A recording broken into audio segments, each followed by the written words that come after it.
You'll die if you do that. What? That's dramatic. What are you talking about? All right, so it's not like you're going to die instantaneously, but you've probably heard it before that the result of sin is death. Yeah. Sin likes to lie to us, promises good things, and never delivers. Even before you die, it kind of just kills the joy in your life. You can end up stuck like you're spinning your wheels. Oh, yeah. But here's the good news. If you know Jesus, that's not your future. Romans 6:22 says, "But now that you've been set free from sin and have become slaves of God, the benefit you reap leads to holiness, and the result is eternal life." Okay, just really, really quick before... You got caught on that word slaves, didn't you? Yeah, like I'll read that and I'll feel that. So you probably maybe felt that too. I think we recoil at that word, which naturally there's a lot of cultural stuff going around with that.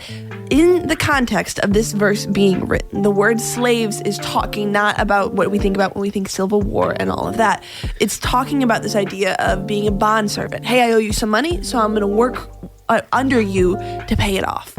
And when you think about the negative side of that, where it gets unhealthy, man, that's what sin looks like, right? The verses before that says, man, what benefit did you reap at that time? Talking about when we were slaves to sin, from the things that you're now ashamed of. Those things resulted in death. That's all that we had. That's all that our potential was. And maybe you felt that, where like you get into this sin struggle and it feels like you're almost carving out the same like ditch for you to go into over and over again. But it's totally different now that we're under righteousness. Yeah, it is such a trap when you're living in sin. I've been there where I'm like, even knowing ahead of time, like the sin has promised me that I'm going to feel this good and that.